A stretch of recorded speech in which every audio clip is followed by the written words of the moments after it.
suñu live tout de suite d'ici quelques bonnes minutes. Mu nekk un grand plaisir aujourd'hui de recevoir ces deux artistes yi nga xamante ne def nañ benn chef-d'œuvre de 17 titres. Sceptique, Khalif, le projet s'appelle Lyriciste tout simplement.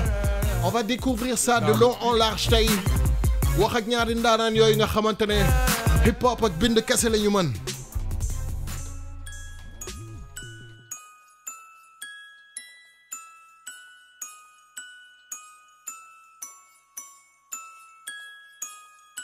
Le meilleur de la musique, c'est sur King FM. King FM.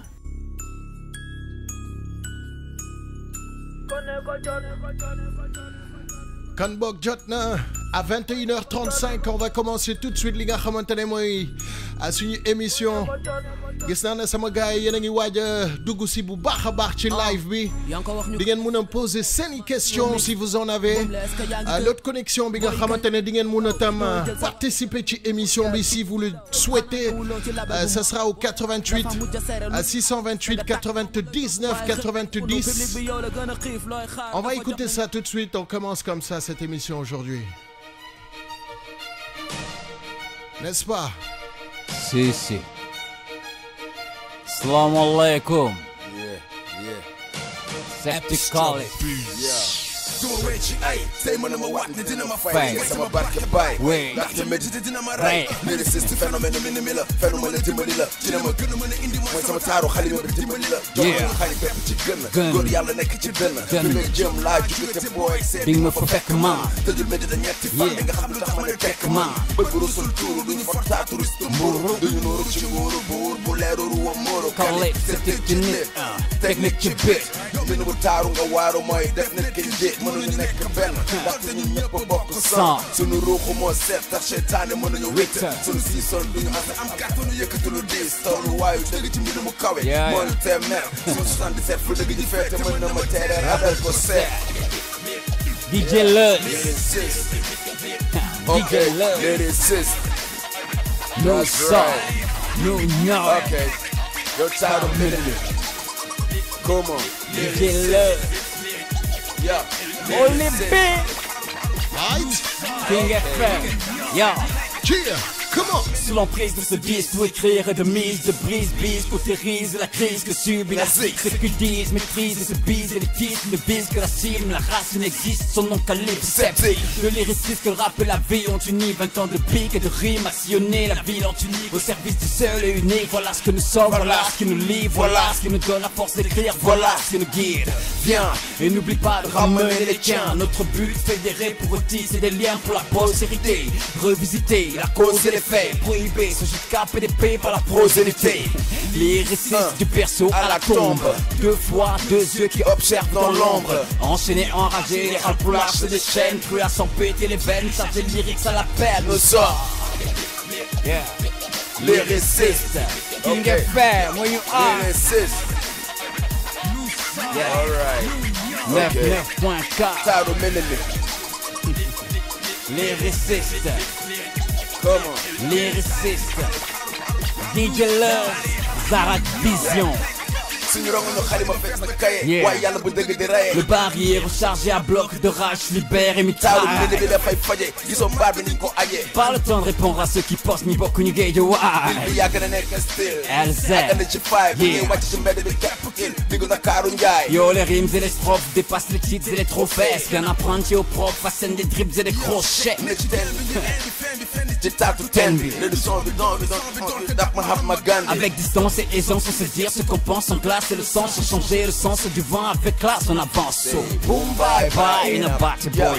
yo bul jaay ay ba ci boole ay break desperado mbado restituer sa cadeau pavo yëkkati bala nga teg àndal ak sa À saako force déguisée au stylo, nos skills sont lancés. Les missiles, la rime et au style, et le style, un des styles, des boussoles et des cimes. Allergique à tout succès d'estime, on emballe, mon dessus. L'histoire, on décide, discipline, tous ceux qui se disent lyricistes. Sama skills a build ak style di kill feel fu dil di chill pill la styliste de piste teg su lyriciste Listen. li ñuy wax mooy leer King. terewul ne code bi bar na ci FM. kàllaa may Molière Neuf. ak ci làkk Neuf. ko ci barma Cat, yeah ak ci làkk ko ci barma DJ Luz, Yeah, get it. Lyriciste. King FM.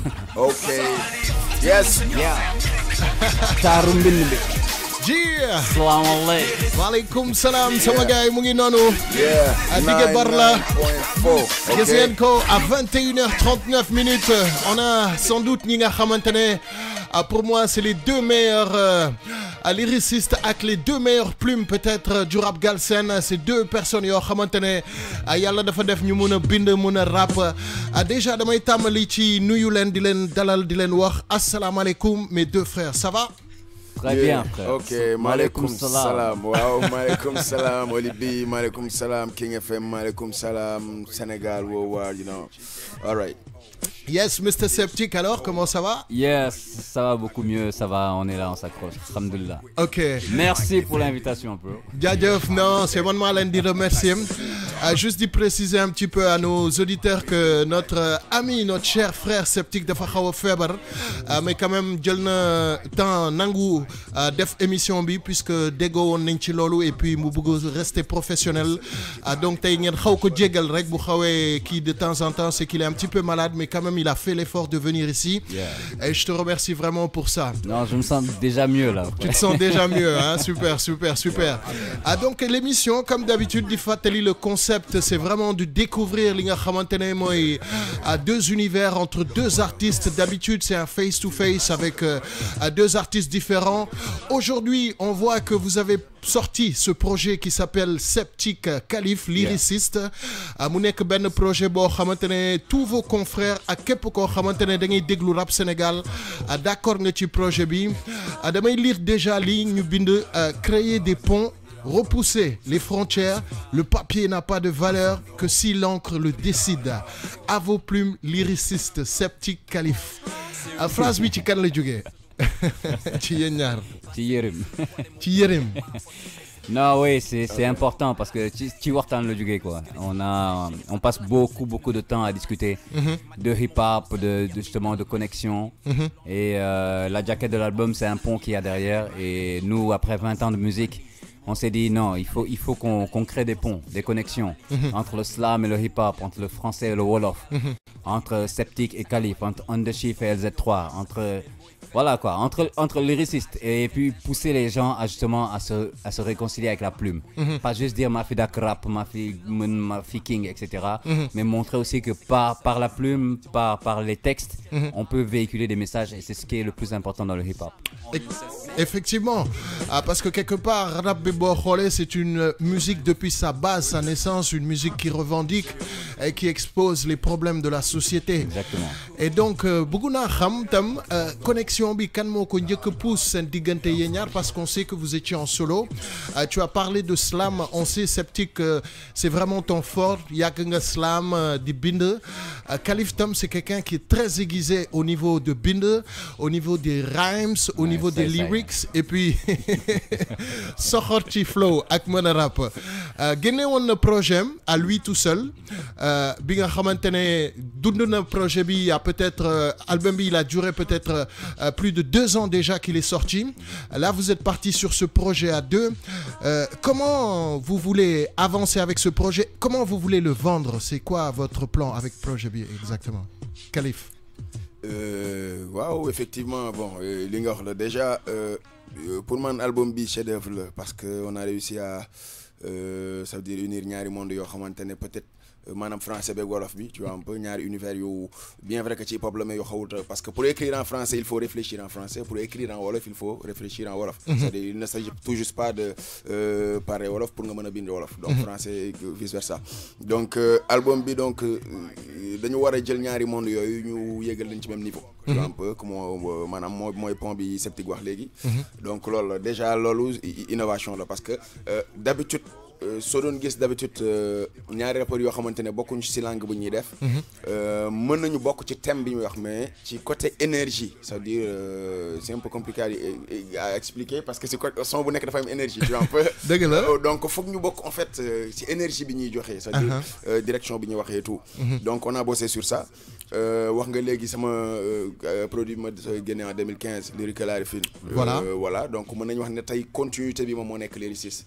parce que même projet boobu ma koy job Septic moo ngi ci woon. bien vrai que même su nekkoon moo ngi ci ginnaaw côté design lépp même conception album bi et tout donc il était là. donc on a bossé là-dessus tu vois un peu. donc Lyrical Arifine l'album boobu tuddoon. waaw moom son groupe collectif bi mu nekkoon moo ngi tuddoon Lyrical Zone 3. donc tu retrouves à chaque fois le mot lyrical. Tu vois un peu. Tout à fait. ñu ñëw finalité bi nekk lyriciste. donc je peux dire que par exemple Lyrical Zone 3 plus Lyrical Arifine égale lyriciste quoi. donc ci loolu lañ bëgg a indi gars yi. il est bon en maths. non je suis nul en maths. donc ci univers lañu bëggoon indi gars yi. xam revaloriser un peu écriture bi aussi ci biir hip hop. parce que tey après expérience bi ñu am ci musique année yi ñu ci def yëpp on peut pas se permettre ça veut dire di def yenn style de musique yi wala di véhiculer yenn message yi. un peu donc il est temps aussi ñu revaloriser un peu l'écriture. xoolaat ci direction bi ñuy job. donc je pense que l'album va se vendre tout seul c'est-à-dire loolu la. c'est-à-dire actuellement su fekkee côté disponibilité déjà on a fait une innovation si support bi. justement moom laa bëggoon wax ni ngeen defee seen pochette bi c'est très très original. voilà déjà benn code la ma bàyyi leen ngeen expliquer seen bopp. peut-être lu leen indi ci créer benn pochette bu mel nii. oui en fait l'idée c'est quoi xam nga ñun ay old school la ñu donc nous on est de l'époque du CD. On avait beaucoup de problèmes à choisir le support qu'on allait sortir. Parce que on voulait pas sortir ben genre album digital rek nga télécharger mu jeex. Et on s'est amis que gars il y a beaucoup de gens qui ont ramené les lecteurs CD ça ne marche plus. Donc on s'est dit il faut que nous trouvions ben juste milieu. Waaw. Am na ñoo xam ne dañuy sur le T support. Donc on s'est dit on va sortir un support physique boo xam ne il y a toutes les infos qu'il faut sur l'album. Bon, on est mon côté et puis après on s'est dit aussi bon ñëpp ay jënd crédit fii donc tout le monde sait comment on gratte pour acheter du crédit. Wow. Tout le monde sait comment on se fait des Orange Money etc. On s'est dit excusez-moi pour la petite pub. On s'est dit ok on va faire la même chose on va innover. On va amener dans le hip-hop quelque chose de nouveau. Tu as le support physique et puis sur Roseni tu peux télécharger tout l'album sur musicbeat.com. Et voilà quoi. Après on a mis aussi sur 250 plateformes digitales l'album donc c'est partout dans le monde. D'accord. Et tous ceux qui cherchent l'album peuvent le trouver. Ceux qui ne le trouvent pas, c'est qu'ils ne sont pas bons comme quand ils sont sur Internet. Quoi. Ils ne cherchent pas bien. Man ngay tooñ quoi par rapport ak man sànq. Non mais tu as vu, tu as pu télécharger finalement. Bon finalement j'ai réussi. Voilà. J'avoue que ça a fonctionné. Tu as vu, je t'ai envoyé le code à distance, tu as gratté, tu as téléchargé. Donc c'est aussi ça qui est intéressant. Mungo Next States, Mungo Next Japan. On t'envoie un code. Justement gars yi nu ñuy def nag ba am code bi admettons kenn gis affaire bi. bu ko am par exemple naka lay def pour mun a am lii nga xamante ne moo koy jox code bi pour mu télécharger. Non l'album est disponible hein. Il y a différentes plateformes donc. Ils peuvent y aller directement. Ils peuvent y aller directement ou bien s'ils veulent le support physique, ils peuvent commander. Il y a des contacts, il y a la page Septic Calif, il y a des numéros de téléphone qu'on communiquera peut-être à la fin de l'émission. Inch'Allah. Voilà, donc livraison à domicile, téléchargement via les différentes plateformes digitales possibles et imaginables. Et il y a même des CD, tu vois. On a aussi prévu des CD pour les têtus, les Dugger Bob comme Olibi, les gars qui veulent pas lâcher l'affaire. Agman aussi. Oui, non. Je reste toujours seul. Attendez, Calif, ça, parce que Calif, c'est catastrophique. C'est catastrophique, Jamba. Ouais, Calif, mon beau, quand on regarde musique, mon intéressé, tu le concentré où. Benen affaire bu yéeme, c'est que vous ressemblez beaucoup déjà au niveau du look, des locks. Est-ce que ça vous a motivé aussi à yeggali projet bi ensemble wala? Oui. Il m'a copié. Hein. Au début, bi may xool xamatuma woon kan moo doon Calif, kan moo doon Septic. Tellement da ngeen nuroo gars yi. Non, moi, le plus intelligent des deux, c'est Septic. Et le plus grand de taille, c'est Calif. C'est aussi simple que ça, quoi. Non, et puis il y a d'autres points en commun. Tu vois, on se connaît depuis 18 ans quand même. On est de vieux amis. On est tous les deux de Halpular. Donc il est de Matam, je suis de Podor. Underchief, LZ3, c'est la même famille. Tu vois, on se connaît depuis Mathusalem, quoi. Et il y a d'autres cas sociaux qui nous ressemblent. Hein. Sogise Staz, Ibaku. Waouh, effectivement. Sogise Diggy. Donc il y a plein de gens qui nous confondaient depuis 10 ans. On s'est dit, on va jouer sur ça aussi. Why not? Tu as parlé de Halpular. Je sais que les Halpular sont des gens très solidaires. Et puis c'est une langue qui est pas très exploitée. Ci musique urbaine bi. Pourquoi ci album bi gënu leen ko pousse? Parce que j'ai vu qu'il y a eu beaucoup de Français, beaucoup de Wolof. Pourquoi vous n'avez pas aussi favorisé Halpular bi? Wow, au début on avait prévu de faire un son boo xamante ne 100% pulaar lay nekk. mooy li ma la wax ça veut dire ñun on respecte trop la plume. Ça veut dire du ñu bindantu quoi suñu demee bay bindantu on arrête. ça veut dire suñu demee bay bind en pulaar foog mu am même niveau que Sceptique nu muy bindee en français wala Kalif nu muy bindee en wolof. D'accord. mu am même technicité bi am même engagement bi. D'accord. Ce qui n'est pas évident du tout. Bien vrai qu'on parle pulaar chez nous. c'est-à-dire Sceptique Gallé mi parle pulaar moi c'est pareil. Donc bi loolu amee on s'est dit attends donc pour bind benn son pulaar boo xam ne dafay am niveau bi yeneen son yi am ci album bi. dafay aw compliqué mais on va faire un son boo xamante ne au moins na am benn couplet boo xamante ne pulaar lay nekk moom mooy pulaar patchwork donc dernier couplet bi. Wow. c'est en pulaar. Refrain bi aussi c'est en pulaar. D'accord. Donc loolu c'est un début. Donc par rapport ak li nga wax léegi pulaar et tout parce que récemment animé naa benn atelier d'écriture Blaise Senghor. ñi ko organisé woon mooy l'association des rappeurs Haalpulaar yi nekk Dakar. D'accord. Plus ñi nekk université les étudiants donc ñoo fédéré. def benn journée culturelle donc c'était tellement intéressant parce que même man ça m'a un peu surpris parce que je pensais pas qu'il y avait autant de rappeurs pulaar ici à Dakar. Donc le matin j'ai fait une atelier d'écriture. L'après-midi benn conférence ci hip-hop ak politique. La night am benn compétition hip-hop. D'accord. Mais tellement que la liste était pleine ba amoon na ay artistes yu bëri yu jéewul. Ok. Donc juróom man je peux dire que ne découverte la. Actuellement donc ñoom ñooy commencé di imposer seen bopp parce que je pense que ne langue bi nekkatul barrière. Parce que sooy seetlu pulaar mën na wax ne mooy langue bi ñu gën a parler en Afrique. Parce que foo dem ci Afrique. am na ethnie pël. waaw dëgg la te li si garaaw mooy pël yëpp ñooy déggante. Tu vois un peu.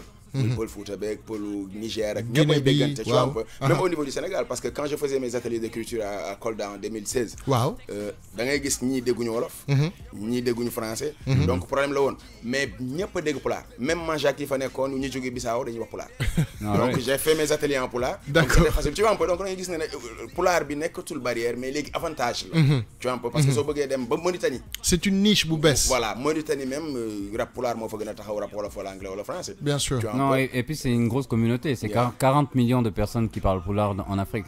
Donc, mais il faut tamit être réaliste. C'est beaucoup de travail derrière. Le morceau s'appelle Pulaar Patchwork. Parce qu'on voulait montrer justement qu'effectivement, on parle pulaar, on a grandi en pulaar, dans une communauté pulaar.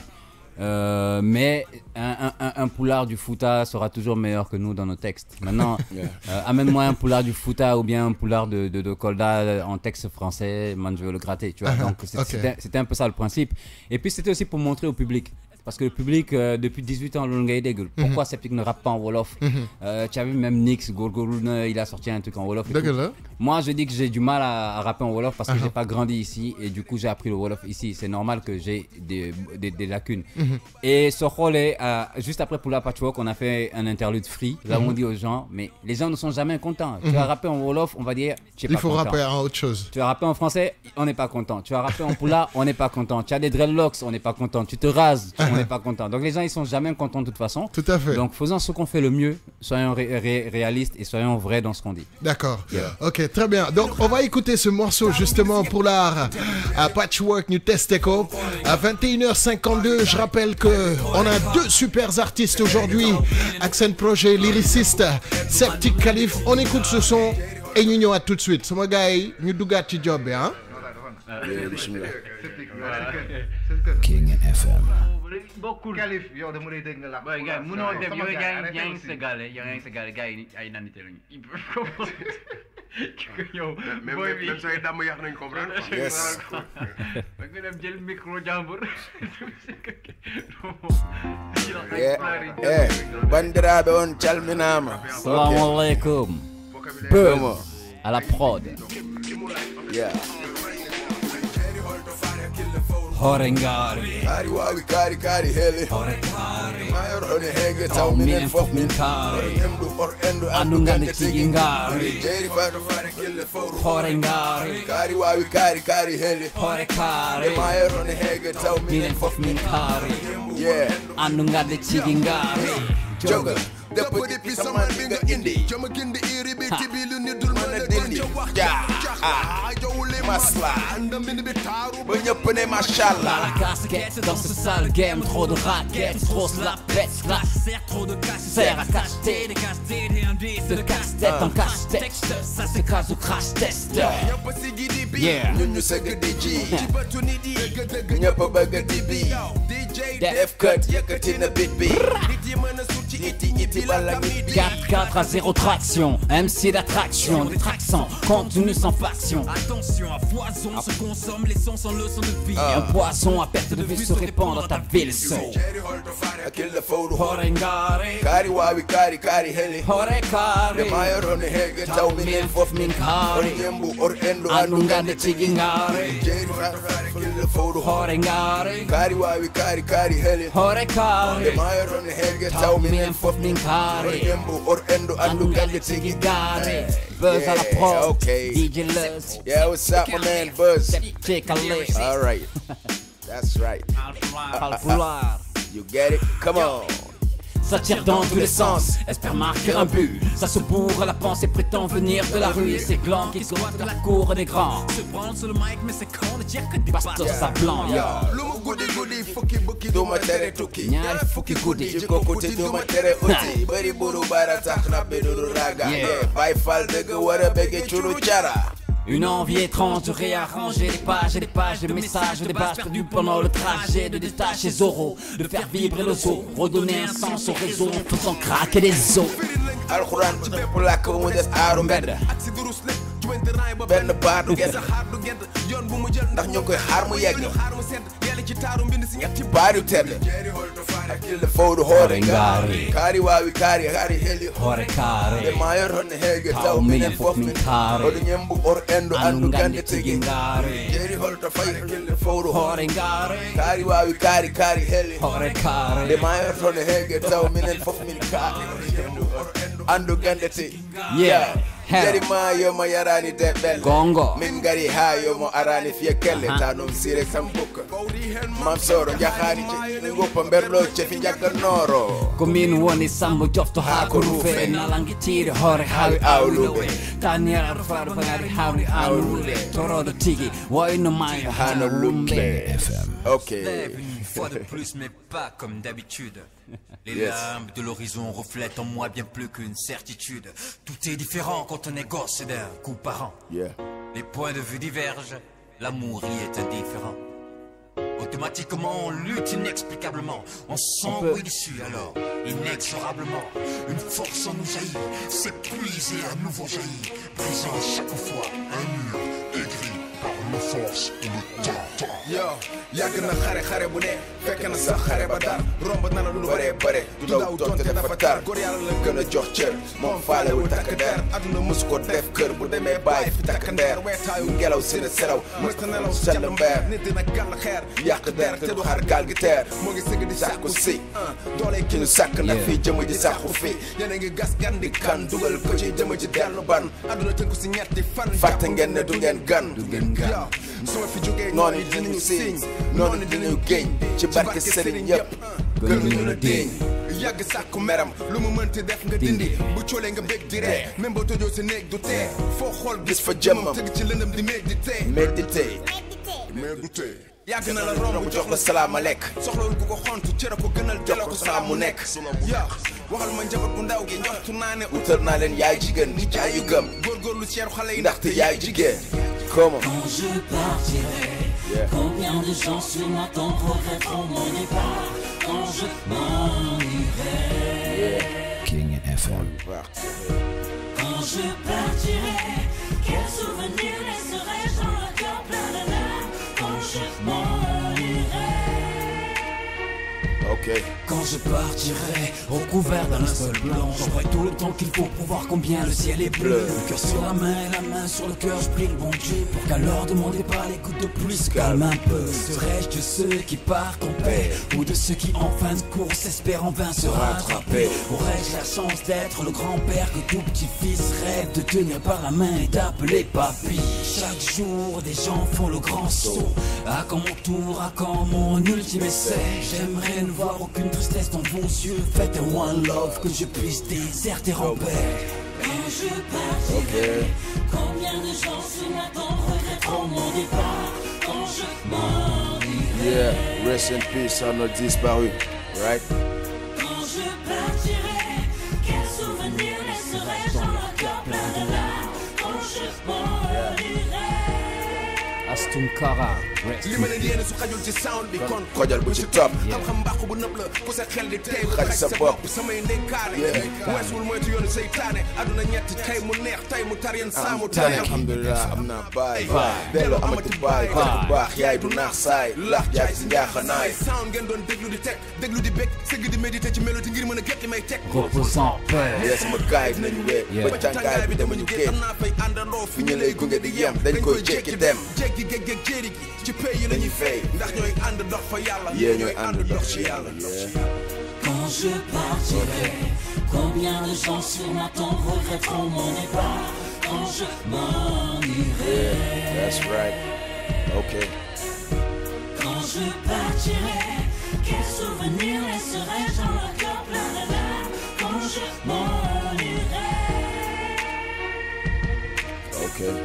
Va bien falloir qu'on réalise une fois pour toutes que ce temps que nous utilisons n'importe comment ne nous appartient même pas.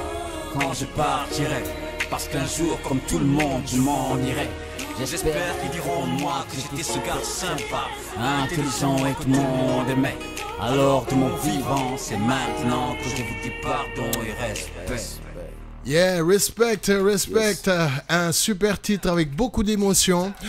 Damay comprendre directement que am na ñoo xamante ne peut-être ils vous tenaient à cœur, qui vous ont quitté. Ba ngeen defal leen sound bi maa ngi gis ci toujours seen pochette album yéen a ngi ci bind As Tunkara. C'est qui exactement pour yéen? C'est un frère qui a soutenu le projet, un frère de longue date, qui a eu un accident de moto quelques jours avant la sortie de l'album. Et il croyait en nous. C'était le premier à précommander l'album, donc il avait précommandé 2 albums déjà. Et voilà quoi, donc il nous mettait la pression pour que l'album sorte vite. On comprend maintenant pourquoi il voulait que l'album sorte vite. Et voilà, donc Dieu l'a rappelé à lui et voilà, donc on lui a rendu hommage, on lui rend hommage et on rend hommage à tous nos frères disparus, frères du hip-hop, frères dans la famille, nos parents, nos cousins, nos mères, tous ceux qui sont partis trop tôt. Et voilà, donc on reste qu'un moment ici sur Terre, donc autant l'utiliser de façon intelligente. Tout à fait. On voit qu'il y a une fille également, Bouligé qui est ci son bi, assuré refrain yi mu ngi tudd Christina, artiste boo xamante ne dafa nekk ak yéen seen label. Est-ce que da ngeen ko war a produire? C'est quoi votre rencontre avec cet artiste? C'est un peu la même chose. Hein. En fait, tout le projet tourne autour de gens qu'on aime, qui gravitent avec vous depuis des années. D'accord. Et Christina, quand je l'ai connue il y a une quinzaine d'années, elle travaillait avec des jeunes qui s'appelaient Trinity Concept. Et voilà, elle avait une voix, elle se cherchait. Et même à l'époque, quand je faisais du slam, il y a une dizaine d'années, c'est elle qui faisait mes chœurs. Donc, Nyo Boku Kogne, Nyo Boku Gejouai. Et c'était naturel de l'appeler sur ce projet. Parce que, voilà, tu as vu la voix de la fille. Elle est excellente. Et on s'est dit, non, c'est important que le public sénégalais sache qui est Christina. Parce qu'elle va aller très loin. Et elle va mettre des gifles à pas mal de chanteuses sénégalaises, Inch'Allah. Inch'Allah, vous savez, Allah. Quand tu parles de slam, qu'est-ce qui t'a poussé à essayer de sortir un petit peu, c'est-à-dire de progresser, d'aller plus au-delà que le slam? Tu aurais pu peut-être rester que dans ça. On voit que tu as choisi d'être plus musical. Est-ce que c'était un besoin? Tu sentais que da nga soxla peut-être génne li nga am wala da ngay lu tax nga pousse ba yegg si xaw a teg slam bi avancé ci musique mu gën a... Non, ça c'est mon 4e album. J'ai sorti mon premier album en 2008, c'était un album hip-hop en Espagne. D'accord. En 2009, avec mon groupe Style, on a sorti un 2e album qui s'appelle Musique Noire. Hip-hop aussi, 100% hip-hop. Ensuite, on a créé en 2009 avec des jeunes une grande famille ici qui s'appelle Vendredi Slam.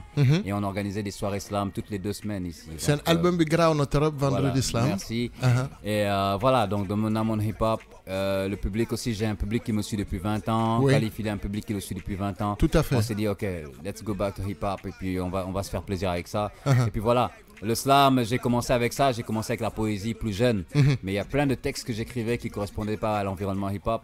Et voilà, donc j'ai toujours jonglé, j'ai toujours surfé entre le hip-hop et le slam. C'est de la poésie. Tout Les à deux, fait. c'est de la poésie. Tout à fait. Et donc en fonction des sensibilités, en fonction des feelings, parfois tu as envie de jouer live avec juste de la gratte, une guitare. Et parfois tu as juste envie d'appeler un psychopathe comme DJ Luz derrière pour qu'il grâce au platine. dëgg la mais Khalif.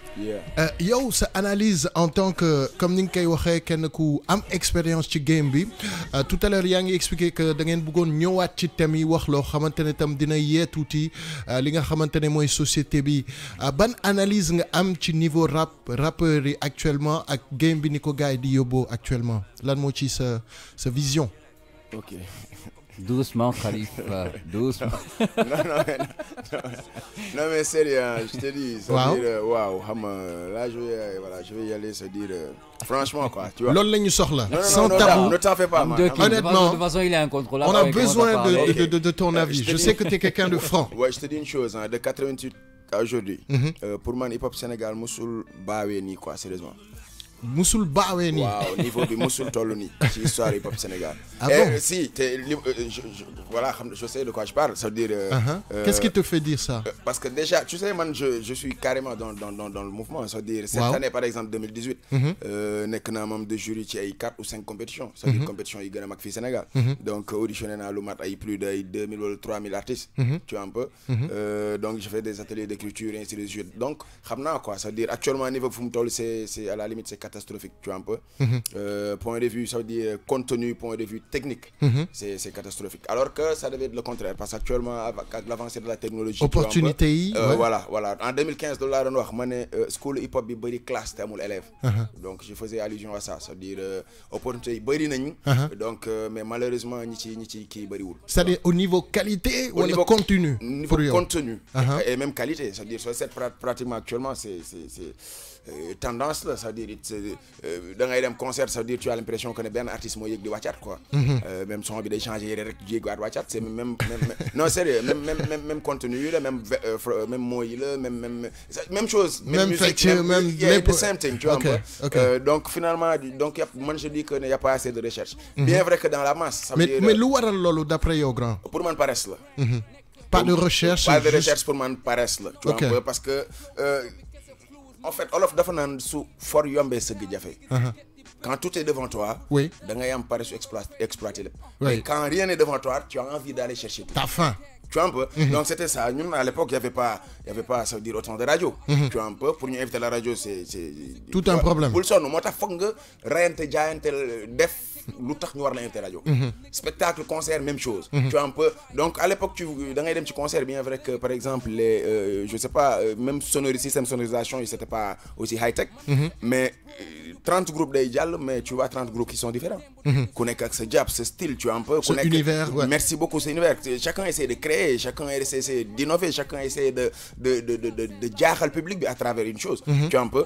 Bon, actuellement, c'est pour moi une paresse là. C'est-à-dire, tout est disponible. Tu peux être une star déjà, tu dois gagner ce nec. Bien sûr. Amal connexion juste nga talk et puis def sa ben son, dugal ko, say ami copain aimé, tu as 100 000 vues et puis voilà, c'est parti. Mais est-ce que tam fooguloo ne public bi tollu nañ foo xamante ne am na ñoo xamante ne loolu la ñu soxla parce qu'il y a beaucoup de jeunes aussi yoo xamante ne ils sont de la nouvelle génération, qu'ils ont une vision différente, une écoute différente peut-être aussi loolu la. Oui, mais nous en 96, 97, on était jeunes aussi.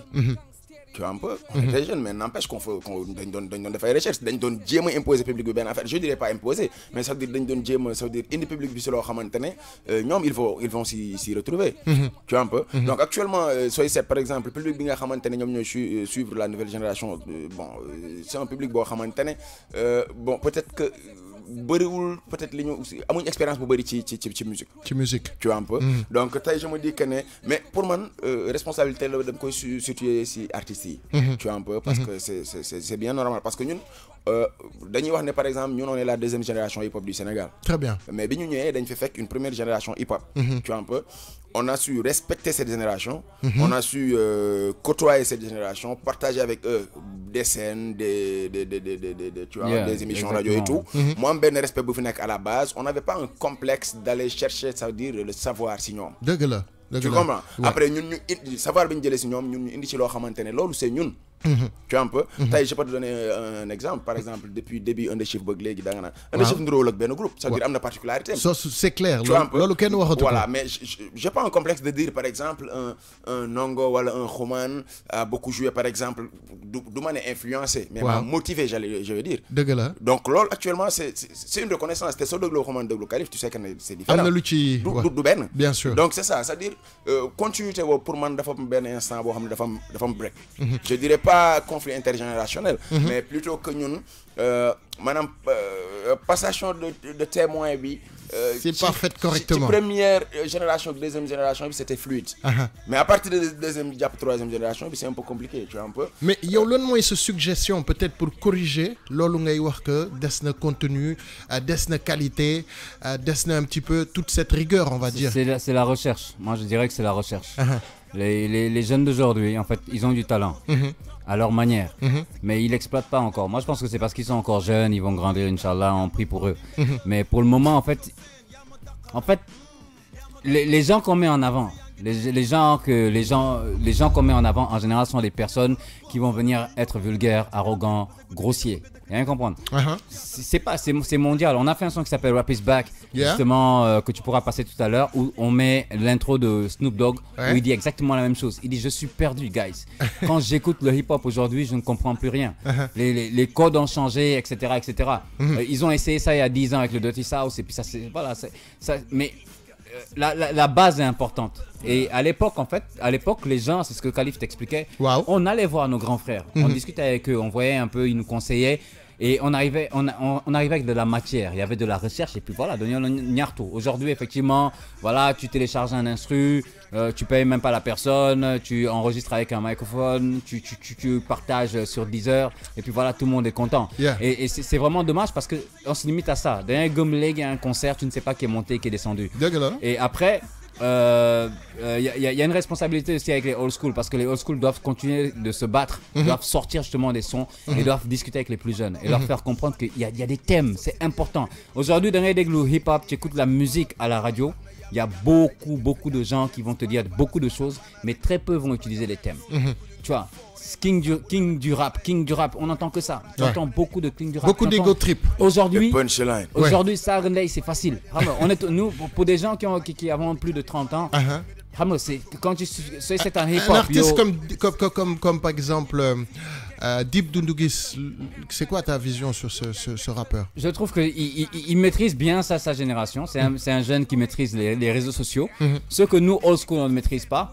C'est un jeune qui sait titiller, donc il sait justement il sait comment taquiner, et il sait que justement le mouvement hip-hop d'aujourd'hui va réagir d'une certaine manière. Donc il est intelligent. Tu vois, il fait du business, il est intelligent, et puis il a aussi de la thématique. Tu vois, moi, mon problème, c'est pas au niveau de Dip, mon problème, c'est au niveau de tous les autres qui vont dire Dip, il est pas bon, je suis meilleur que lui.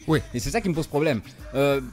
Moi, j'ai eu un studio que j'ai eu pendant 15 ans. Et pendant 15 ans, les gens venaient me voir en me disant: mais qui a eu le temps, pourquoi tu le laisses enregistrer dans ton studio? Je dis: mais man Maikan, pour lui dire: non, mais tu n'es pas bon, n'enregistre pas dans mon studio.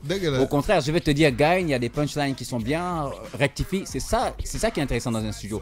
Mais de nos jours, c'est tout le monde. Toi, tu n'as rien fait de ta vie, tu n'as rien sorti de concret, tu n'as pas fait, tu n'as pas reconstruit d'école, tu n'as pas repeint d'école, tu n'as pas animé d'atelier d'écriture, tu n'as sensibilisé personne, et tu viens dire aux gens: je suis le roi du hip-hop, fuck old school. Donc c'est grave. Il y a un problème. Tu vois un peu, ça c'est, et tu as 20 ans. Tu vois ce que je veux dire? Non, mais c'est vrai, hein, parce que soyez certes actuellement, bon, moi, c'est-à-dire, paresse là en fait pour moi. Paresse là, recherche, tu vois un peu. Donc, gars, il faut que nous gëstuwaat, jéem a xoolaat li nga xamante ne ça veut dire base de ci hip-hop, ça veut dire c'est fondamental. Boole ci gëstu, parce que man je me rappelle en 2003 bi ñu enregistré suñu album on a enregistré par exemple ci 15 jours tout l'album, hein. Donc après DJ Awadi moo naan mais boy yéen a ngi dëkk Géejawaay fan nga xamee ay mesures ak ay affaires yooyu ma ko mais arrête lii ça fait plus de 10 ans que ñu xam ko quoi, c'est-à-dire tu vois un peu te loolu demee am donc loolu yàgg na quoi tu vois un peu donc. te à l'époque demuñu benn école jàngi ko. c'est-à-dire curiosité recherche gëstu. ba nand ko maîtriser tey actuellement su yàlla demee defee ba ñuy def di animer atelier d'écriture et tout ça donc voilà ça veut dire qu'on a envie de partager ça veut dire le petit bonhomme de chemin qu'on a fait ci hip-hop ak expérience biñ ci am. tu vois un peu on a envie de partager ça avec suñu jeunes frères yi tu vois un peu. D'accord. donc moo tax xam nga ñoo ngi def lu ñu mën ñoo ngi koy def. ok tu vois un peu ñun voilà on reste ouvert par rapport à affaire yu bëri. donc voilà mooy loolu quoi. waaw bëgg naa ñu xool titre bi Sceptique doon wax léegi bi tudd Rap is Back. On va voir un petit peu ce que ça donne bu ñu paree seetaat beneen titre vraiment découvrir li nga xamante ne mooy l'album di leen fàttali que vous êtes en direct sur la 99.4 King FM tous les vendredis Strictly Rap Wolof today Sceptique et Khalif lyriciste. King FM. I'm like, man, cut this shit off. What the fuck am I in here doing, nigga? I don't rap like that. I don't rap like that.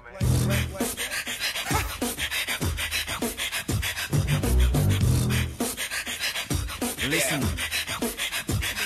Okay. Blah, blah, blah, blah, blah. Okay. Salam alaikum, les choses ont changé beaucoup trop vite. Les mots sont moins précieux qu'un gros son. Absent un instant ou pire dans la saison 2. Notre grain de sel, on a saisonné un peu. Yanguru mbati yagul, nawet la yam jarul bardi mer metti yagul. Sawet la yam jarul gordi gen bu still the rhyme. Sa bullshit zig mën a kill sa gandi feel sa rhyme. Ak technique yu chill c'est fine. On résiste mais on a perdu pied sur la piste. Soyons réalistes, rap old school est devenu un risque triste. La matière grise, en mode freeze, ce rap agonise. J'imagine cool Africa Bambata, le rap en attentat, c'est vrai que le temps n'attend pas. Fini les one, careless one. Yeah, represent the real hip hop. Hands up, hands up, hands up. Rap is back. Hands up, hands up, hands up. Rap is back. Hands up, hands up, hands up. Rap is back. Hands up, hands up, hands up. Rap is back. tax rapport yu bëri créé lobby yàgg bëgg di fight tax taaru mbir bi def leen fobbi lu ak si yem seen biir booy daw moo leen nar a kil tekki seen ceinture di leen caw ngir ñu mën a fil. À quoi ça sert encore de respecter les normes entre la terre et la lune, évidemment que l'écart est énorme. Créer méthode du tax ñu bëri it ñu carré bit dañu bëri fit ay livre ngeen lire créer ay citation benn titre ngeen miir ba am intoxication 1 2 check the microphone 1 2 hey yo man two parents yu ko y'en a partout dañu jeex lim di dekk livre xam-xam bu jàpp micro ceene maag di rap ni buraatu bu perdre équilibre. Tiens, tu bagues your pound. Sceptique, I'm telling you. Khalif, tu bagues your pound. Come on. Hands up, hands up, hands up. Rap is back. My man. Hands up, hands up, hands up. Rap is back. My man. Hands up, hands up. Flow. Hands up. Rap is back. Hands up, hands up, hands up. Yeah, rap is back. N'attendez pas de nous que nous passions trap. On sait très bien où ce morceau ne passera pas. La tanga judd di jàng dox ima fala ma toppee fekke woo ci rap bi di doon ima far ma koppee jàngil bind am diction jóge ci ano ma toppee dang ci bëgg a dugg dëgg te gëstu woo fa nga woppee. Yo amigo, il serait temps que tu bosses tes punchlines. Sous le benn sound rek mën a faj say best gain. Quand on lance n'a pas, ce n'est pas pour ne rien attraper. Ne me parlez pas de la taxe, ce rap ne défend pas la paix. Ce Jacques te dérange, divague et des rap ne mérite que l'Oscar de la plus belle des claques. On est fatigué, fierté suñu fierté n'a pas de limite. Et saltige li yéeme. Au nom de ce mic on milite. Yow benn, 1 2 ñaar ñett, 3 ñeent, 4 nañ ko tënk si ñetti baat. Rap is back. Come on, hands up, hands up, hands up. Rap is back. Hands up, hands up, hands up. Rap is back. Hands up, hands up, hands up. Rap is back. Yeah. Come on, hands up. Rap is back. Put your hands up, clap like this. Okay, rap is back. Put your hands up, clap like this. Yeah, rap is back. Put your hands up, clap like this. Come on, say rap is back. Keep a flow. Put your hands up, clap like this. Good up, say rap is back. Come on, clap. Yes, clap. Come on, clap. Yeah, clap. Yeah, 99.4. Rap. Yes, all right. Okay. 99.4 King FM, you know, the lyricist. Amul Bay. Yeah, my man Khalif and yo, Septic. Non, ne lâche pas, même sous le poids de tous ces coups. Tu en verras des vertes et des pas mûres, mais tu devras rester debout. Ton armure craquera au haut du compte, mais Dieu t'a fait à son image, alors tombe et remonte. Ta place est dans le panthéon des braves. Fracasse cette glace qui te fait douter de toi. Ne lâche pas l'affaire, non, ne laisse pas l'enfer te bouffer de l'intérieur. Crache-le, enterre-le. Des vers qui t'arrachent sur des sons qui sont dignes de toi. Ne transmets tes messages qu'à des gens qui ont perdu la foi. N'utilise ta voix que quand dans le noir le shaitan aboie. N'écoute pas ces gens qui disent qu'ils te connaissent mieux que toi. Même quand ceux de ton rang te diront de te taire. Réponds-leur que pour faire régner la paix il faut imposer la guerre. Dis-leur que rapper n'est pas un jeu, ici rien n'est passager. Artiste ou tâche n'est pour déranger. Combien diront de toi que la folie te guette? Combien diront t'aimer pour nous te poignarder en traître? Mais ne lâche pas. Pas. Ok. Accroche-toi, tu es du clan des indestructibles. Ok. Pour cette cause, je suis tout comme vous prêt à mourir. Mais King FM. il n'existe aucune cause au monde pour laquelle je me sens prêt à tuer. Quoi qu'il nous fasse, nous n'attaquerons personne. Ceux qui ne réussiront pas à nous prendre par la force, c'est notre dignité. Comment? I'm from the shift under the ground, call me lyrical murderer. Jog yëkkati jeego joggi jéggi jaayante ci mën a rap duñu bindantu. Donte dañu gëmmantu duñu nelaw ba biddanti mébétu. Askan bi lañ léegi di lijjanti balaan bi dox ci diggante ki sàkk ak ki nu sàkk. Amul sikk sukk si seen sàkk di sàkku duñ ci doyal mukk na booyi bàyyi maay gi jël seen sàkk yi jàngi analyse. Maay bi dafa diis te destin bi du dese bénéfice. L'art artimis mu teewal justice ci beneen genesis dafa bëri éliminaari. Éliminé nañ mbind bi ba noppi bëgg a dugal booy ci diggu bi daabi kaabi dafa doro bu mahdi warta raf li lay pousse ci bindu du kaf taf taf nga këf mic won baa doolu lu dëgg di sax bul nangu di wéy ci ñàkk xam man jaral na ma dëggu àdduna jóg wëri ko ñaata fan dëgg dana nduru fen bëgg dana nuru en foqatu ñu nguru kenn dañuy bañ dara xuli leen Je vous demande de livrer un combat, de lutter contre leur colère, pas de la provoquer. Nous ne donnerons pas un seul coup, mais nous recevrons les leurs sans un mot. C'est notre souffrance qui leur fera comprendre leur injustice. Notre souffrance, la souffrance de tout combat. Foog nga doon lyrical tasa ouf gas si suuf ouf askan bi du ko nu massa xuuf yow lañ xaar pour yeewu waroon bokk Dakar na door pa boo xamoon li ko yeewu fexe ba ta ba yegg ca koor ba sa combat wane ne doo comédien ni ñoom moor ba la mbind bi moo ñuy mandiloo waaye du kaak su vodka pop jolof alxuraan la bu leen ko mës a méngale ko folka nga bokk ci lu dul dee sa xalaat la askan bi di dundee dang leen war a gunge. N'écris pas ce que certains espèrent que tu écrives. Ne laisse personne téléguider ce que tu dois dire ou non. Garde-toi de répondre morsure par l'écrit qui parmi nous se sent mieux. En appliquant la loi du talion, ne lâche pas. Ce n'est pas le but ici. Qui se mutinent, ça leur chante. Nous on préfère le zine. Nous voilà ce que l'on prône. L'unité autour du trône. Pas tous ces clashs qui font penser à une attaque de drone. Nous ne pouvons pas perdre. Nous ne pouvons pas. Ils me tortureront, me frapperont. Ils briseront mes membres. Ils me tueront peut-être. Alors, c'est mon cadavre qui leur appartiendra. Et non pas mon obéissance. Non, ne lâche pas. Accroche-toi à tes rêves. Accroche-toi à tes rêves. Amul Bay.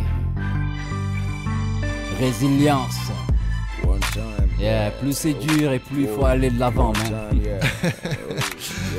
Yeah. Exactly. On sent beaucoup d'âme, beaucoup de yërmande ci musique bi nii. Dañuy gis ne am na loo leen bëgg a véhiculer gars yi autant ak bind bi autant ak musique bi. Maa ngi dégg ngay wax Pipa Flow à la production. J'ai vu qu'il a travaillé aussi sur plusieurs titres. Est-ce que moom moo def musique yëpp? Est-ce que daf leen jàppale ci réalisation album bi? Qu'est-ce qu'il a fait ak yéen et puis kan moo def desitu musique yi? Pipa Flow a fait plus de la moitié des prods. Parce que c'est un old school comme nous, c'est quelqu'un qui a la même mentalité que nous. Même univers, ouais. Rap is Back que tu as écouté, c'est du beatbox. Donc voilà, beatbox qu'on n'entend plus aujourd'hui. Les gens ils font plus de beatbox dans leur prod. Et il nous a fait deux prods beatbox dans l'album. les sons avec Christina, etc. Donc c'est lui qui a fait la majeure partie des prods parce que c'est quelqu'un qu'on connaît depuis 18 ans. Ensuite, on a un autre frère qui est enseignant, qui est directeur d'école, qui s'appelle Buzz, qui est un MC aussi, qui est excellent, qui a fait aussi des prods comme Polar Patchwork, qui a travaillé avec nous sur pas mal de prods. Et il y a Epistro Beats, des Américains qui nous ont fait 2-3 prods aussi sur l'album. Ok. Et Dixa aussi. Dixa. Waaw, gis naa ne moom masterisé wala mixé, je crois, une partie de l'album. Mixé, masterisé, et puis il a fait aussi des prods pour le projet. D'accord. Li nga xamul Timan de Khalif, c'est lui qui l'a fait. Et puis le son aussi que j'ai fait avec Dixa, Premier Pas. Voilà. Donc en attendant, pour l'instant, chacun, vos 2 projets particuliers respectifs sont en stand-by. Bing and Tech en avant. Est-ce que on peut espérer peut-être, vous faites quelqu'un de intéressé ou Moonland Setan, est-ce que vous avez prévu de vous produire avec cet album? Est-ce que vous avez déjà commencé à faire des scènes? Si oui, où, comment, quand, comment ça se passe? Bah, c'est facile, hein. Comme dit Khalif, en fait, il y a une phrase que j'adore qu'il a dite une fois lors d'une émission. C'est qu'on a tellement travaillé sur cet album-là qu'on insiste pour que les gens l'écoutent bien. S'enferment dans leur chambre et se fassent plaisir avant de venir nous consommer sur scène. On a fait des scènes, hein, que ce soit à Doutosec, lors du Festa 2H, d'autres scènes sont en préparation. On a aussi un big show qu'on prépare pour la fin de l'année. Il y a des invitations d'artistes aussi. 2018? Oui, carrément. Okay. 2018. Ce sera, on a prévu au CCF, il y a la MC aussi qui sera là. Inch'Allah. On va faire aussi un spectacle à Guédioua, Inch'Allah. On avait fait un peu un stand-by de scène parce que moi, pendant un mois, j'ai eu un souci, un petit accident. Et du coup, il fallait arrêter. On a arrêté les émissions, on a arrêté la les santé scènes. D'abord. Voilà, et c'est la première émission qu'on fait avec toi depuis 2 mois. Ah, machallah. Depuis 1 mois et demi. Donc, Mangsi Santia le Boubar. Donc, c'était pas évident. Mais voilà, on se relève. D'accord. Voilà. On tombe, mais on se relève, man. D'accord. Toujours, tu m'aimes lancer, Biman. Album Binima Guissé, vu qu'il y a cet univers français, il y a aussi vraiment ces balades, des lyrics purs. C'est un album qui peut se vendre pour Manchi sous-région. Quand je parle de ça, je pense peut-être au Mali, à la Guinée, au Burkina. Est-ce que c'est dans vos projections d'aller exploiter ce marché? On a déjà un public qui achète l'album à distance. Donc on a même été choqué de voir qu'il y avait l'album au Japon. Donc ça se comporte bien les ventes? Oui, au Gabon, on a eu de très bons feedbacks aussi de la Gambie. Il y a beaucoup de gens qui nous écoutent en Gambie et ça nous a fait grave plaisir, quoi. Et c'est ça aussi en France, en Suisse. Japon, oui. En France et en Suisse, on anime beaucoup d'ateliers d'écriture aussi depuis une dizaine d'années. Donc on a un public aussi là-bas. D'accord. On joue là-bas de temps en temps. Et voilà, donc je pense que 20 ans, c'est ça. C'est que tu fais pas un album pour ton quartier. Tu fais pas un album que pour ton pays. Tu fais un album pour ton public. Et maintenant, le public, il peut venir de différents horizons. Et c'est ce qu'on a fait. Nous, ce qu'on voulait, le challenge, c'était... On ne prend pas de risques, on ne veut pas que les gens qui nous suivent depuis 20 ans soient déçus par cet album. Ouais. Et on a fédéré deux publics qui sont totalement différents. Et les 2 publics ont dit, OK guys, on se retrouve dans cet album. Donc c'est ce qu'on voulait, c'est le challenge qu'on avait. Et machallah, les résultats sont tombés. Khalif, bonne question pour Sawai. Sen Ande, Sen Liggéey, qu'est-ce que tu lui gardes comme question? Lan nga ko mën a laaj par rapport ak li ngeen di def yëpp ak xaama pare sama question. Waaw, boo paree nga jël yow it sa boss. Ñu ngi koy xaar. Tu m'as pris au dépourvu, hein. Mais bon, juste kañ man damay ban jour lan laa yàkkamti. Jour bu muy def son wolof 100% intro ba outro.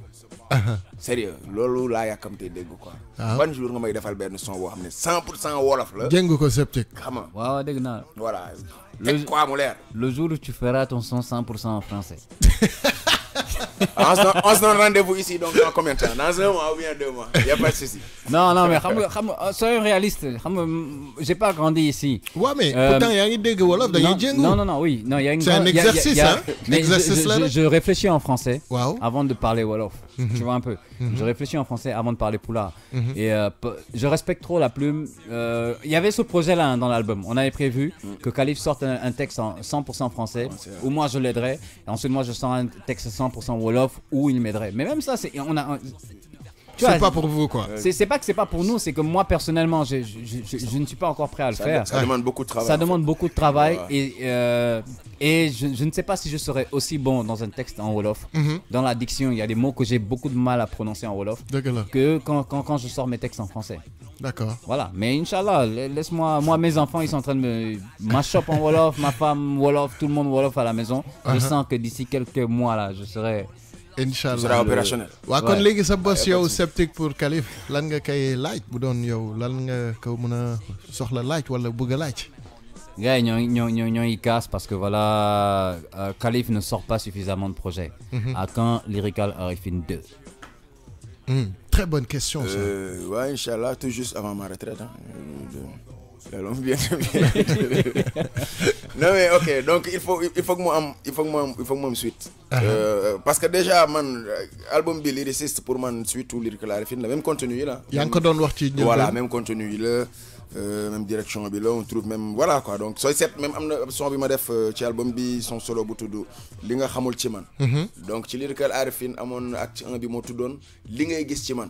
Donc suite bi mooy li nga xamul ci man. Tàng na boobu son. Waaw bii mooy suite bi nag li nga te en fait voilà si ay sama yenn booy dañ naan ma mais grand yow ñun ngay waxal wala genre affaire yooyu ci un peu.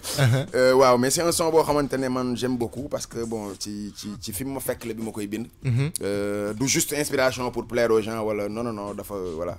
Il s'est réellement passé des trucs moo tax ma bind ko. li ngay wax noonu bëgg naa ñu taxaw foofu parce que man ci ni ngay bindee dama koy santé damay gis ne booy bind dafa mel ni situation wala dafay am nu muy demee on sent que. Exactement. Il y a quelque chose qui se passe pour que storytelling.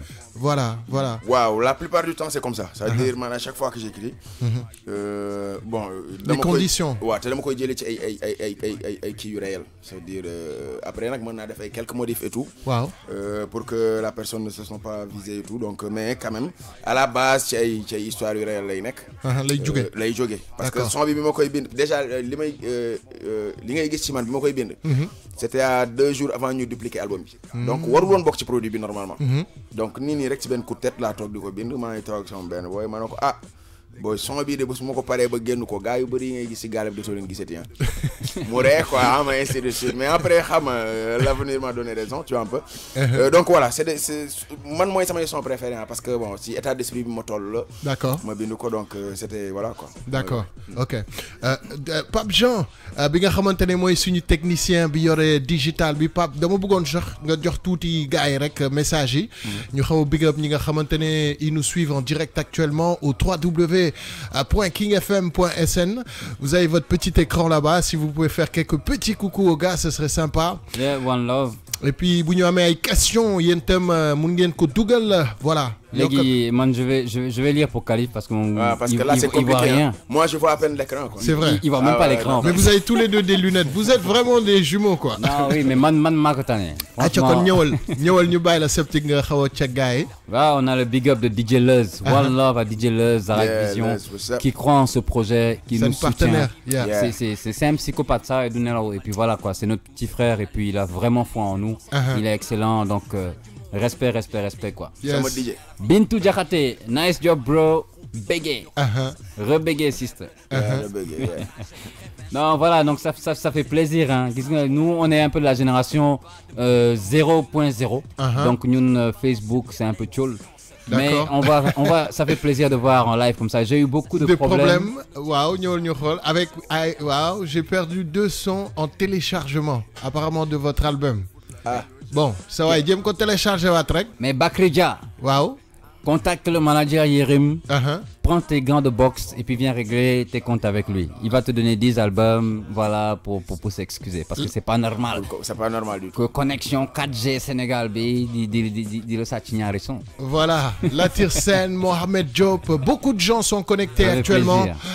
Iba Exil Cool, Baïcher Salim. Armand Koudjina, c'est justement avec lui que j'ai créé mon premier groupe. Ouais. One Love à Armand Koudjina, Big Up. Donc, Armand. On a créé notre groupe à l'université il y a 18 ans, LZ3. Respect. C'est lui qui a créé, si on a créé LZ3, c'est grâce à lui. C'est grâce à lui. Big shout out, man. Jaajëf Mr Armand. Di la bëggee. di la béggee. Yes, sir. Lot of people connected actually right now. Et puis dama gis tam produit bi j'ai remarqué que quand même toute la communauté hip-hop a eu beaucoup de respect à la sortie de votre projet. Qu'est-ce que ça vous a fait vous en tant qu'artiste de voir que ñi nga xamante ne ngeen bokkal liggéey bi respecter seen œuvre? waaw loolu ça fait plaisir parce que bon ñun à la base loolu ci suñu code la bokk déjà respect à la base. un peu donc ci code yooyu lañ mës a dox. respect moo dox suñu diggante ak gars yi. Donc voilà donc suñu amee retour boobu aussi c'est une bonne chose ça nous prouve quelque part aussi fi ñu teg suñu tànk foofu la. parce que nit respect da nga koy joxe rek ñu delloo la ko. dëgg la yaa ngi dégg donc loolu la.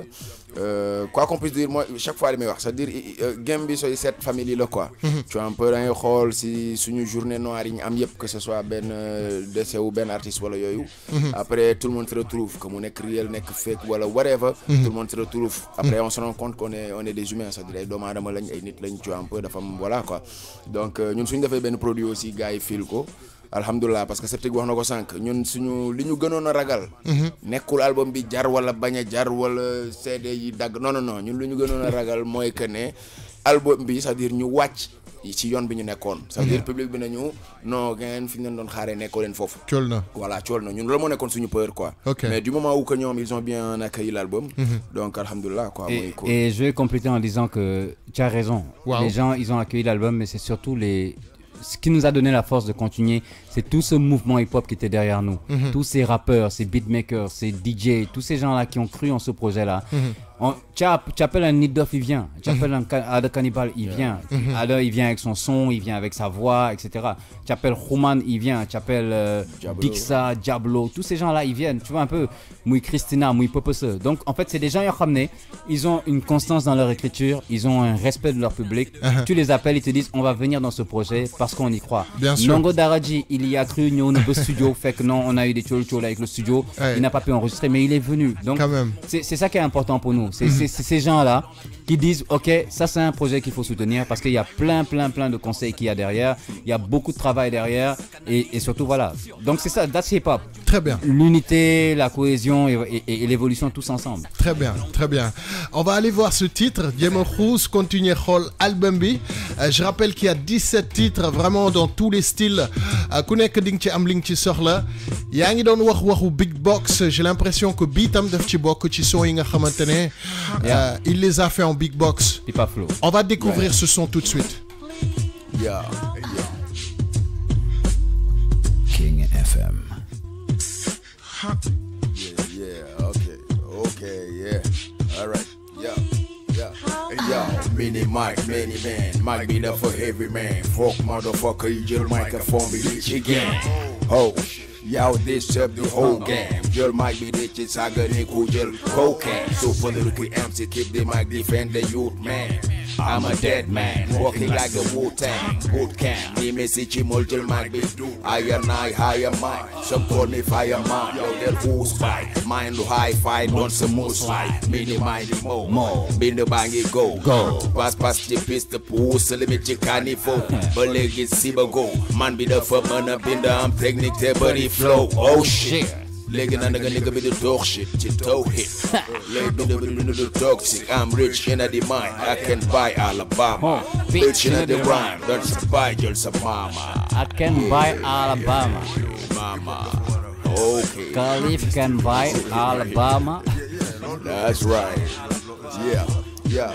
I'm from the old school. Adidada, nigga, yo, I'm from the old school. Listen, from the nigga, yo, I'm from the old school. Adidada, nigga, yo, I'm from the old school. I'm from the gold school. Yo, I'm from the old school. Adidada, nigga, yo, I'm from the old school. I'm from the gold school. I'm from the old school. Adidada, nigga, yo, I'm from the old school. Yeah. Old school. C'est EPTIK et mon pseudo, ce dont je suis certain, c'est de ne pas céder sous le poids des mots. Ce dont ma force, tu sais, c'est du soutien de la populace. Celle qui est un peu plus que les autres, c'est gérer sa place dans cet univers pugnace. La rage m'anime, mon flow s'allie amine à la magie de la rime. Sur le blanc, la mine de mon crayon uni, pensée unanime. L'humanité au fil du temps s'animalise. Les mots en tout se banalisent, se canalisent, les postes obscurs de la malaise. Fin du monde, c'est nous qui la créons. Si Dieu créa la vie, croyez bien que le prix s'accroît et que l'on croupit dans l'île. l'ignorance. Et le mot est faible pour exprimer ma rage. Rêve insolent véhiculé par ces ondes, ce message.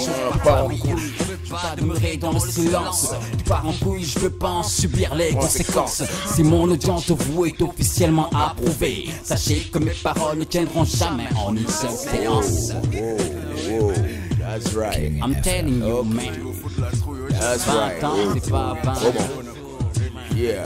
I'm from the old Come school. on. That's right. Yeah. I'm from the old school. Da di da da, nigga, yo, I'm from the old school. I'm Listen, from the gold nigga. school. Yeah, I'm from the old school. Yeah. Da di da da, nigga, yo, I'm from the old school. I'm Listen, from the nigga. gold school. Yeah, I'm from the old school. Da di da da, nigga, yo, I'm from the old school. I'm Listen, from the gold nigga. school. Yeah, I'm from the old school. Yeah. Da di da da, nigga, yo, I'm from the old school. Old school. That's a big box. Yes, old school. Yeah. Yeah, what up? Exactly. Yeah. Mais Olivier, non, mon lit, hein? Yeah, boom back. Right. Yeah. Lyricist. Yeah, man. Non, tu vois, ça fait plaisir. It's super nice, Ça, man. c'est des choses qu'on faisait à l'époque quand on était jeunes. Si. Dans la rue, tous les gars, on se regroupait. Très Beatbox, groovy. il y avait un gars qui vient, il fait son beatbox, l'autre vient, il répond et tout, etc. Et ça te manque aujourd'hui. Tu te dis, damn, what's happening now?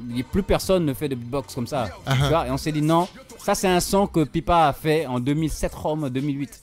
Il y a Gunner, quoi, tu vois. Mais c'est une prod qui est toujours d'actualité. Si. Et moi, c'est ce que j'appelle la recherche musicale. Faire Très un truc groovy, en tout que cas. les autres ne font pas. Right?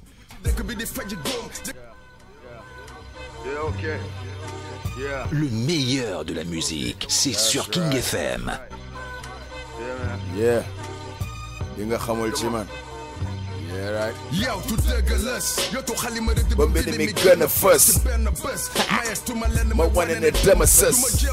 kenn On naa la duma ci lenn. Duma diree ku diri. xalima ci kayit bëre di ci Mbind mu teng. dugg ci dëkk bi di faj góom. jëkkati baat di ci bëgg ñi gëm taaru mbedd bi mësuta jóge ci dimbali gindi ñi ñu bëgg a boom nekk ci diggante du ma sa mat ñi nekk ci bëgg ñi di la di ñat li yëkkati pënd bi du fa ba ànd bi fexel ba dëgg ji jóge ci dënn bi fëgg ci ndënd bi jóge ci jënd ci li ci rek dëgg bi jóge ci mag bu ma damay junju sa jëwriñu tundu jëmale jóg te jëli li ma indi tega jóge ci tëju di xundu Yeah. lu tëddal kundi wundu telu yi sa njëriñu dundu dina la yem bu ma ne la doogoo tee sa tubay ngi xumbu man rabu ma damay junju te maay sa jëwriñu tundu jëmale jóg te jëli li ma indi tega jóge ci tëju di xundu lu tëddal kundi wundu telu Rap yi Wall of sa njëriñu Morale. dundu dina la yem bu ma ne la Doogoo tee sa tubay ngi xumbu. Jéem a lëre géemu lem. tax na gem bi Dem na génnu jenn. jàppuloo leen génnu Yeah. dem li ci yeme Temb du teemu temb. bouge maître te gertaru pegar mënta nit sa maître nit del sa- lire sa lettre leeraayu lu Mënta neex sa meek. wane na mënin ba Mbind mi taaru. joxe na njëriñ ba ñëpp ngi waaru. wane na taaru Rabu Ndakaaru. tàngooru mbind bi matuta jaaru. waari raar ba lor Na gori. ñaari yaar doy saba Fandoori. ñaari yar yi Yar na loori. jaari ndaari wër mba boori ñaari baari lor na gori di maami mbaar mi Wóor ci kóori. mbind bi tar na Rab bit bi góore. raba ñu war ci Boot na koore. sama bindu du olof Dixa. sama bindu du russe Right. sama bindu du oyof Dëgg la. sama bindu du diis Sama bind. dëkk ci diggante bépp jàmm yàlla ba ñëpp di gis lu waay di mën a jaay dana lamb ku yëkkati xalima Rëdd mu damm. I got your back for real. tekkal naa mbi de ba teeñu Teg la dee. pet nga fair brainwash education Rek nga chill.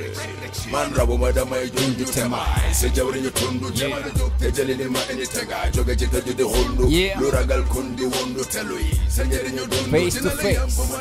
Goote sa tuba yëngi xumbu. King Man rabu ma FM. damay junju te Listen. maay. Sa jawriñu tundu. Yeah. Jëmale jóg te jëli li ma indi tega. Jóge ci tëju di xundu. Septic Lu ragal Calif. kundi wundu telu yi. Sa njëriñu dundu. Dina la yam ba ma ne la doo goote sa tuba yëngi xumbu. sa dëgg dëgg gisatuma ni nga bu dund fi dëkk bi dund fi en En. nga bëgg a sëgg dëgg gën a yokk bëgg yëpp te jëmoo ci Leen. ñoo Leen. bokk Benn Yeah. bokk metti turandoo rongoñ. bokk mbedd bi Kon. ñàkk a weccit dundandoo Olompoñ. bardendoo hip Hop. yend ci mbedd bi àndandoo ci got Yeah. diwandoo ci mot fanaan ci sedd bi tekku ñu xool ñu fo fo. ñu jege mic bi ñeme ko bëgg ko yootu poñe rek Mu bàyyi. kañ nañu kañ di fay mu fës ci bëtu nit te Kenn du bañ. real hip hop ñu faraloon Yeah. góoru nu jaraloon di yàbbi raaj di rab ba naaj ba wër ci dimbali ñu Nada bon. lyrical arifina Adina fuck bet Musafi Khina. Dixa à la prod. Yeah. Alien Yes, you get it. Okay. Yeah, the lyricist. Yeah, Septic Caliph. Live and direct, King FM 99.4, tous les vendredis.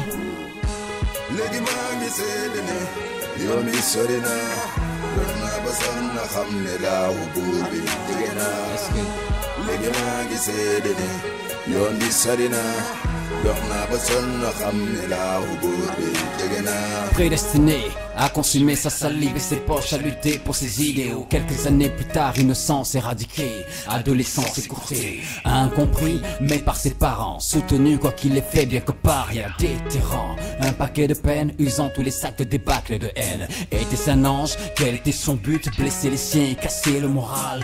Était-ce une âme qui irait sans but dans les bas-fonds d'Elbert, pressé de vivre? Qui était-il? Ce gosse savait-il perdre à jamais l'amour? Mais qu'attendait-il? Mais que voulait-il? Se faire pousser les ailes et goûter à l'exil. Léegi maa ngi seede ne yoon bi sori na dox naa ba sonn na xam ne laawu buur bi jege naa. Léegi maa ngi seede ne yoon bi sori na dox naa ba sonn na xam ne laawu buur bi jege naa. King FM. Muy moom te xam na ni mooy suñu borom. Suñu borom. Lu fi wàcc na mu lu dul doy ci moom mooy lawolu laaxiru zahiro batinu. Ku la mën a def ci yoon bi fexeel roy ci moom. Yàlla ñu moom te xam nañ ni mooy suñu borom. Yow bu fi wàcc na mul lu dul dellu ci moom mooy lawolu laaxiru zahiro batinu. Ku la mën a teg ci yoon bi fexeel roy ci moom. Léegi maa ngi seede ne yoon bi sori na dox naa ba sonn xam ne laaw buur bi jege naa. Léegi maa ngi seede ne yoon bi sori na dox naa ba sonn xam ne laaw buur bi jege naa. Plus que jamais, je suis sûr de mes choix. Aller jusqu'au bout pour ceux que j'aimais. Qu'aujourd'hui j'aime et qui à jamais m'aimeront. Et cela même quand tous les humains auront une guerre en mon nom. De fer et de plomb, changer de rêve, non pour rien le monde. Abandonner les peurs et les doutes. Et cela même si le diable essaie de partager ma route. J'ai trop perdu le temps à trop porter de gants. Et tout partait tout le temps et tout. Espérant un retour qui jamais n'aurait eu lieu. J'étais jeune, inconscient, naïf au mieux. Quand le vent soufflait, je fermais les yeux. Et les deux mains vers les cieux, je priais un Dieu que je ne connaissais que de mes vieux malheureux. Allahu Akbar. Allah. King FM. Holy B. Gaza.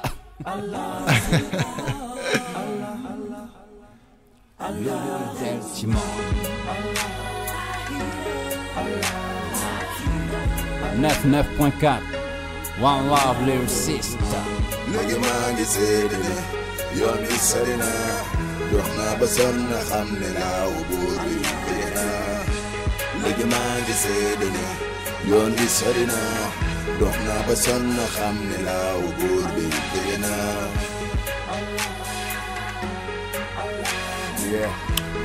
Voilà, Khalif Sceptique, un super projet qu'on vous a fait découvrir. On vous invite à aller à seen bopp ci plateforme de téléchargement et pour mën a jënd album bi à découvrir li nga xamante ne mooy le restant des titres. Un projet à faire, à suivre. On attend li nga xamante ne mooy date concert yi dès qu'on les aura inchallah dinañ leen ko jox plus amplement pour ngeen mën a suivre yi li nga xamante ne mooy nos deux lyricistes, nos deux artistes qui promettent vraiment d'apporter quelque chose aussi de nouveau en termes d'écriture, en termes de vision et puis en termes de longévité. En ce qui me concerne, man maa ngi leen di féliciter bu baax ci initiative bi, qualité bi et puis surtout le fait que vous restiez vraiment dans la base, c'est-à-dire l'écriture et puis le flow, et assurer vraiment un produit qui aura une très longue vie. Merci aussi ci invitation bi tey. Je vais vous laisser peut-être ak suñu auditeur pour ngeen wax leen peut-être vos derniers mots pour ñu quitter un thé. Ok, bon, déjà merci pour l'invitation. On connaît un peu le concept de l'émission, c'est du live. Moi, je suis pas opérationnel à 100%, vous l'avez remarqué. Non, donc, mais on te remercie déjà le fait que ñëw. Parce que Manak Khalif, on insiste depuis 20 ans pour ne pas faire de playback. On est anti-playback depuis le départ. Bon, il y a le Def Noni, bon, il fallait qu'on vienne, il fallait qu'on s'exprime, il fallait qu'on partage. Et il fallait qu'on dise merci aussi à tous ceux qui nous suivent. Donc l'album est là, c'est un album là, il est disponible sur toutes les plateformes, 250 plateformes de téléchargement. Vous pouvez contacter aussi le 77 655 27 49 si vous voulez recevoir l'album à domicile, c'est-à-dire cet album là, ce format là. Et voilà, donc it's your album. Merci encore les gars, merci pour le support. On répète, on se soigne et puis on arrive avec nos concerts pour mash up le Sénégal. Très bien, Inch'Allah. Ok, waaw comme l'a si bien dit Sceptique, donc ñoo ngi big up ñëpp képp koo xam ne job nga si projet bi, donc du ñu lim parce que macha allah gars yi bëri nañ suñu public aussi ñoo ngi leen di big up am ñoo ngi échanger via réseaux sociaux et tout, donc cool, c'est-à-dire ñoom ñoo ñuy maintenir en vie, tu vois un peu gars yi nga xamante ne ñoom ñoo gëm ñun li ñuy def, ñoo ñuy maintenir en vie, ñoo ñuy jox courage yu continuer, donc su ñëpp bàyyi aussi ñun ñoo ngi si quoi, yaa ngi dégg tant que ñoom ñoo ngi fii ñun on sera là, donc voilà, donc album bi c'était pour jox gars yi lu ñu déglu. Jox nañ leen lu ñu déglu, actuellement on est en train de bosser sur jox leen li ñuy gis, tu vois un peu, parce que les lives de lyriciste ak écouter lyriciste c'est différent. C'est-à-dire écouter l'album, ça veut dire si tu écoutes quoi, mais les lives ça veut dire c'est deux vieillards qui se déchaînent sur scène, tu vois un peu. Vidéo yi commencé na clip yi. Si. Déjà juste pour lolo, parce qu'actuellement on en est à je sais pas 3-4 vidéos. Parce que l'objectif c'est quoi, ça veut dire c'est son bu nekk ak vidéo. Voilà, on doit faire 17 titres, 17 vidéos. Tu vois un peu. Très bien. Donc actuellement si loolu lañ nekk di job. Donc juste ça va accident bi moo ñu xawoon ralentir tuuti, mais alhamdoulillah lépp ci la bokk. Actuellement on est reparti, donc gars yi nañu xaar fin d'année inchallah on va démarrer avec les spectacles. Dinañ def waa Guédiawaye déjà nañ leen may benn big live and direct 100% free. Très bien. All right, live boomul fenn, donc gars yi nañu xaar région yi aussi nañ dafay tourner ci région yi. Voilà, donc lyriciste bi dina tas ci kàttanu yàlla, donc fu waay mën a nekk di bëggee album bi jox nañ loxo et puis ñoo ngi lay big up gars yi cons leen album bi bu baax parce que concert yi day yëfu jinne lay nekk quoi. Day dope. Non day dope. Et ben last one love peut-être à notre petit frère Ngaka, parce qu'on voit un peu ce qu'il endure. Ça peut arriver à n'importe qui, donc c'est gentil Lolo. Tout le soutien ñoo bokk Guédiawaye bi, donc on est avec lui de tout cœur avec lui, et puis on lui souhaite vraiment de sortir de cette histoire là rapidement, Inch'Allah. Jaajëf. Merci au manager également qui a accepté de me lâcher ces deux artistes, dont un en convalescence. Et puis merci à tous les internautes qui sont connectés à travers le monde, qui nous suivent. Comme tous les vendredis, je vous invite à écouter mes autres émissions tous les autres vendredis. Et puis on restera en contact dès qu'il y aura quelque chose à balancer wala wax ko gars yi serai là, et puis dinañ leen jox information yi pour le reste de la tournée. Juste une chose on vous promet, Sceptique et moi, fii benn 100% live and direct ak DJ Luz. Inch'Allah. Live boomul fenn du am wax doo wax duñu wax. Il n'y a pas de problème. Wow, one love and bless. Affaire à suivre. Merci beaucoup. En tout cas, à Khalif Sceptique. Je vous rappelle que Pape Jean, pour les messages, s'il te plaît. Au niveau technique, aujourd'hui, qui gère une partie technique, il s'appelle bien entendu Kader Lo. Et au niveau digital, toutes les images aussi belles. Et puis, cette retransmission en streaming live, c'est Pape Jean qui gère le côté digital. Un grand merci à lui, il a super assuré. Yentam Kendoudes, auditeurs, Sophia Bach, vraiment très gentil. Contana trop Tisentewai avec fidélité. Vous êtes de plus en plus nombreux à suivre cette émission tous les vendredis à partir de 21h. Merci beaucoup Amina Cham, on te fait des gros bisous ma chérie. Lamine Sagna qui était dans la place aussi. Respect to the massive. Il est 22h50 sur la 99.4, première radio digitale du Sénégal en compagnie de Gaz à Hong Kong, aka Olibi. Watch out.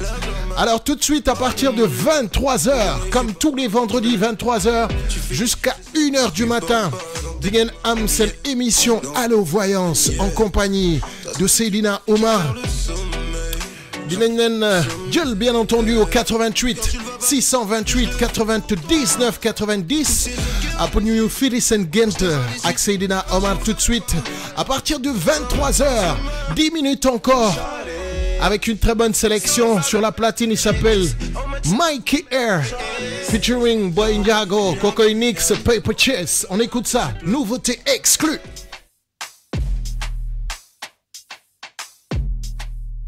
King FM.